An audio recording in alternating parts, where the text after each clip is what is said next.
Does your dog eat, steal, or chase everything in sight? What if there was a way to train your dog to stop all of that? Leave it?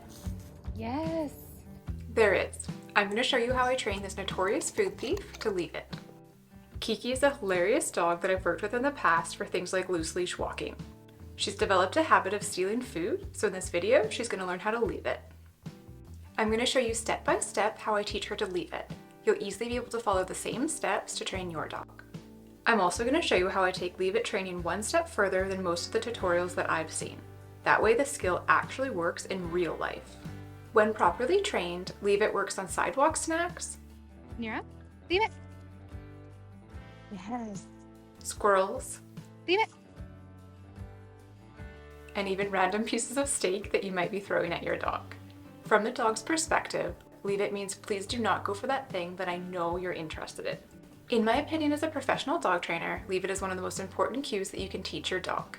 It can save their life by preventing them from chasing or eating something that's very dangerous for them. Let's get started.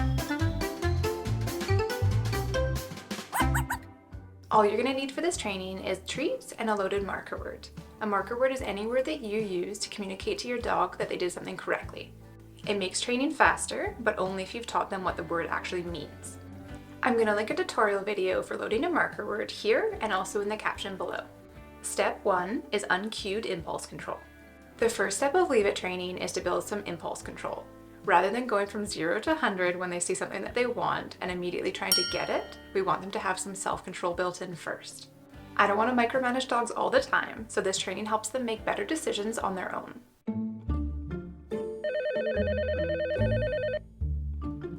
My dog Nira is incredibly food obsessed, but I completely trust her unattended. You can train this level of impulse control without a single correction.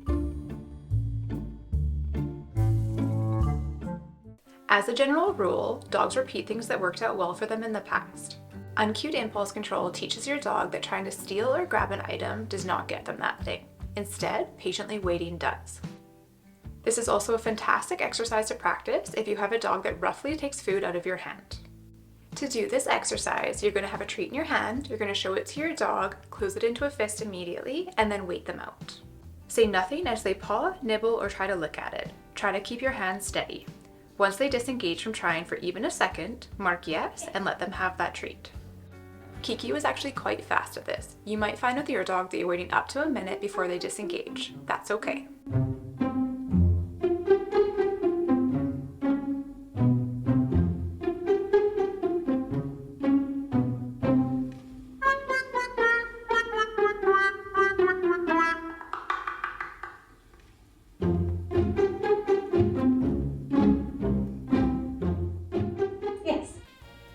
With practice and repetition, you should start to see that time decreasing.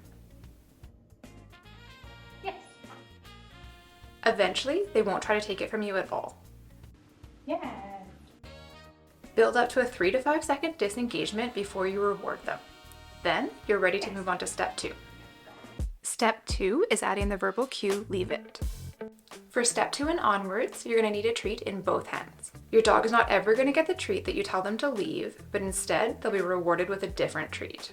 The importance of this training distinction is that it makes it more applicable for real life. When you tell your dog leave it to gross sidewalk snacks, chasing cats, or that cake that you dropped on the ground, the reward for your dog listening is not going to be getting that item or getting that animal. So we want them to get used to leave it, meaning please don't go for that thing, and in return, I'm going to give you something else. To train step 2, say leave it as you present that treat with an open hand. If your dog tries to grab it, quickly close your hand into a fist and then try again. When your dog resists trying to take it, mark yes and give them a different treat from your other hand. Remember, they never get the item that you asked them to leave. Leave it. Yes. Step 3 is practicing with the treat on the floor rather than in your hand.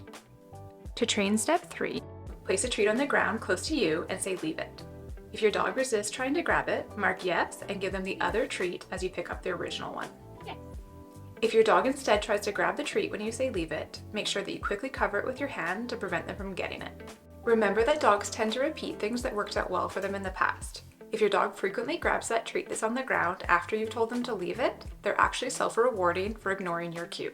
We do not want that. Progressively move that treat closer and closer to your dog as you say leave it. Yes. I tell my clients to progress more slowly once you hit that dangerous center line. Yes. At that point, the treat is closer to your dog than it is to you, and your ability to block their attempts at stealing are going to be harder. Once you can place that treat between your dog's paws and they don't try to get it, you know that you're ready for step 4. Leave it. Yes. Step 4 is adding movement.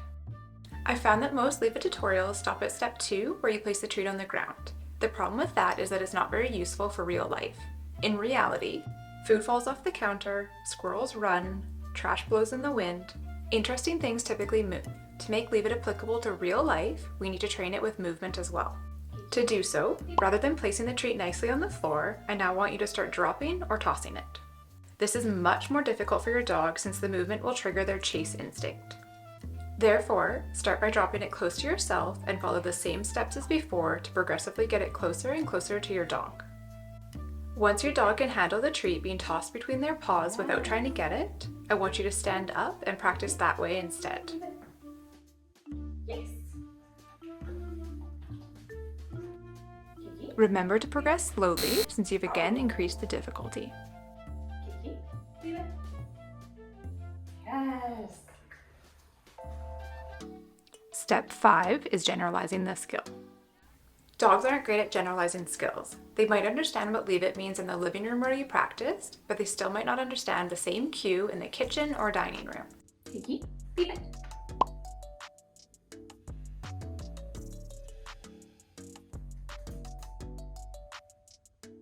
Leave it. Yes. Leave it. Yes. You want to help them generalize the skill by practicing in different parts of your house. Kiki. Leave it. Yes. Leave it. Yes. Leave it. Yes.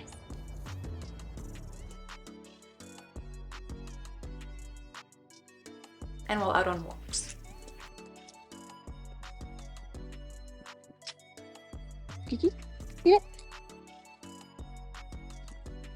Good girl. One last important detail. Leave it is one of the few obedience cues that I continue to provide a treat for every single time I use it for life.